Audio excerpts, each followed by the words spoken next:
Hello, assalamualaikum warahmatullahi wabarakatuh. Akkam ilmaan Oromoo nagaa fayyaadha. Itti aansee hordoftoota amantaa musliimaa hunda Eid Mubaarak baga isiniin gahe, Eid al-Fitr baga Eid soomanaatiin isin gahe.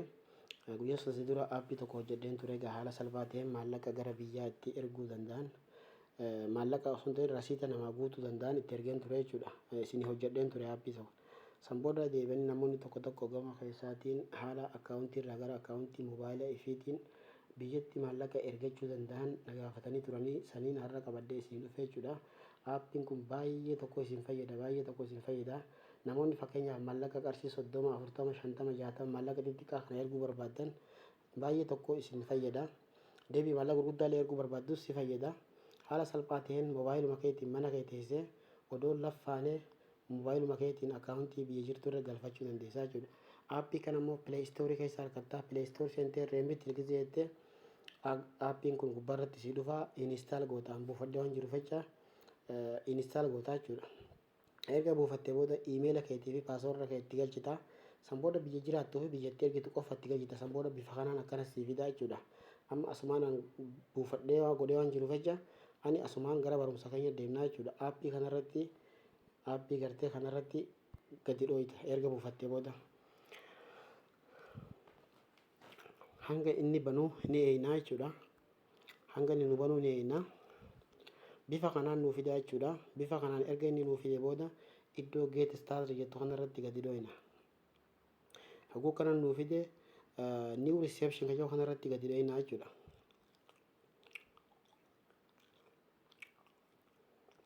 Akkana nuu fidaa jechuudha. Amma fakkeenyaaf biyya hin jiraadhu Faransaadha. Biyyi itti ergu Itoophiyaadha. Fakkeenyaaf exchange rate jaa amma sharafni guyyaa garii 38 40 fa'aa dhaqa.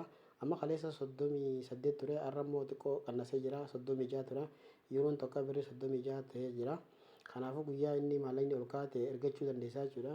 Fakkeenyaaf birrii 60 erguu barbaannaa jennu asitti ol dhuftee birrii 60 kadhabdaa jechuudha.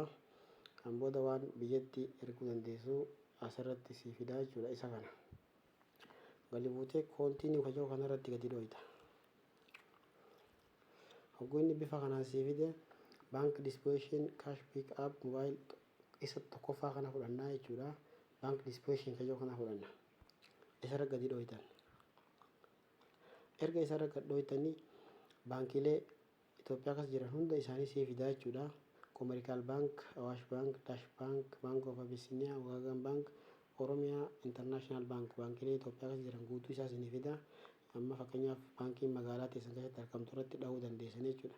Fakkeenyaaf baankiin magaalaa biyya jirtu Commercial Bank waan ta'eef jecha Commercial Bank irratti gadhee isin garsiisaa jechuudha. Erga inni akkana nuu fide akkaawuntii nama irratti erguu fideemtu san iddoo kanatti galchitanii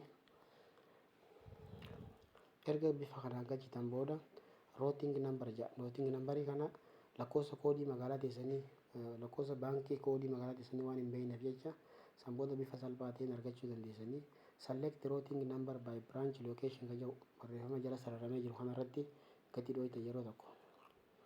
Bifa kanaan sii fidaa jechuudha. Routing number kan jedhu kana gubbaarra utaaltanii san booda maalirra dhuftanii iddoo select regional kan jedhu kanarratti dhuftanii jechuudha. Naannolee filattanii jechuudha. Naannolee jiraattan erga naannolee san filattan booda as Oromiyaa bakka jedhu kanarratti naannoleen hundi ni jira. Amaaraa, Beenshaangul, Dirree Dawaa, Gambeellaa, Harar, Oromiyaa, Sidaamaa, Somaalee, Tigraay guutuun ni jiranii. Ani fakkeenyaaf Oromiyaa fudhaa. Oromiyaa irratti gadi dha'a jechuudha. Hogguun Oromiyaa irra gadi dha'ee bifa salphaa ta'e nama biraanchii fakkeenyaaf akkanatti bakka tana gadi dhooytanii jechuudha. Iddoo kana gadi dhooytan. Iddoo select branch kana. San booda koodiilee magaalaa keessanii fakkeenyaaf Adaamaa magaalaalee Commercial Bankiin itti argamtu hundis bifa kanaan akkanatti isin fidaa jechuudha. Magaalaalee Oromiyaa keessa jirtu hundi fakkeenyaaf asitti sarchi gootanii magaalaa teessan fakkeenyaaf ani haa fudhadhu. Fakkeenyaaf Machaaraa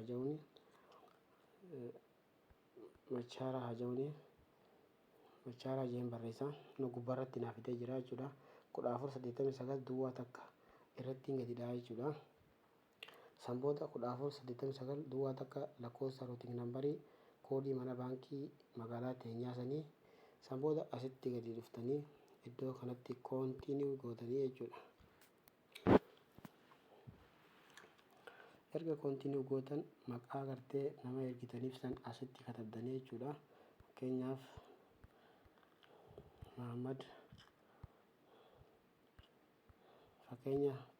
Mahammad Jamaal. Kan booda erga maqaa nama ergitaniif asitti katabdanii asitti gad dhuftanii iddoo continue jettu kanarratti gadi dhoytanii jechuudha.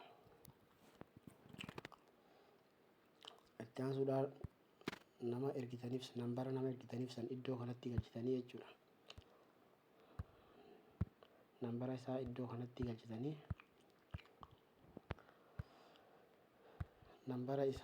kanatti galchitanii san booda gad dhuftanii continue jettan. Nambara nama ergitaniif san asitti galchitanii jechuudha. Bifa kanaan sibiila yes jettaan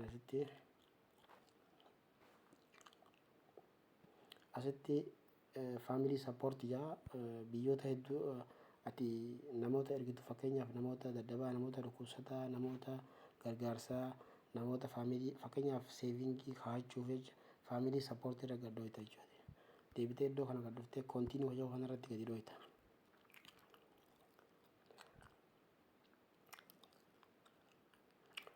Erga kana goonee booda iddoo kana dhuftee lakkoofsa kaardii keetirra jiru san iddoo kanatti galchitaa jechuudha. Lakkoofsa kaardii kee lakkoofsa 14 kaardii gubbaa jiru san asitti galchitaa.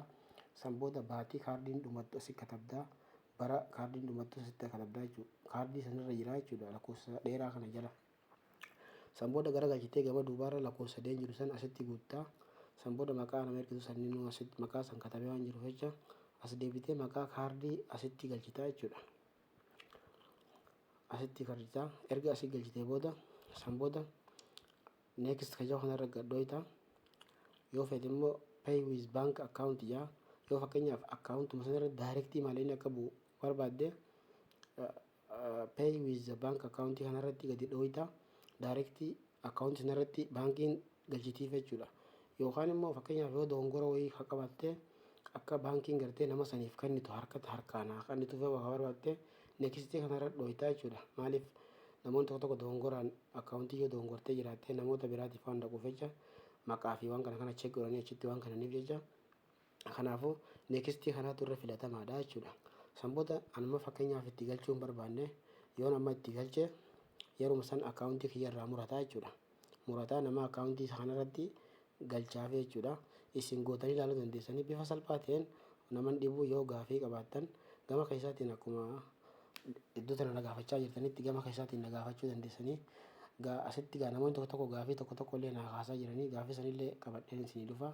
Haala kaardiitii fi namoonni tokkos yuutuubii haala yuutuubii itti fayyadaman yuutuubii haala itti banatan kana nagaafachaa jirtanii sunis qabadheen isinii dhufa. Asumarratti barumsi keenya kanarraa asumarra dhaabbata. Kun baay'ee nama fayyada. Barumsi hungaa namoonni hedduun amma waqtii koronaa waan dhukkuba adda addaa waan ta'eef jecha namoonni hedduun wal keessa deemuu fi dhaqee waa erguuf kana hedduu rakkisaadha. Deebii ammallee namoonni hedduun fakkeenyaaf maallaqa xixiqqaa kana sirraan fuudhanii maallaqni xixiqqaa yoo ta'e hin erguufaas hin jechuu mala. Ati immoo bifa salphaa ta'een moobaayiluma keetiin mana kee teessee nama saniif erguu dandeessaa jechuudha. Barumsi keenya kan guyyaa irraa asumarra dhaabbata. Assalaamu alaikum nagaa irra tura. Hanga walitti deemnutti viidiyoon kun yoo sitti tole like subscribe nu godhi. Akkaawuntii wanni yuutuubii keenya subscribe godhi. Akka barumsi asirra gadhiisu akka gunan barumsa gadhiise yeroo akka gartee bifa salphaa ta'een akka inni sii dhufu subscribe godhi yuutuubii keenya. Like godhi yoo sitti tole asumarratti hin dhaaba. Assalaamu alaikum nagaa irratti tura.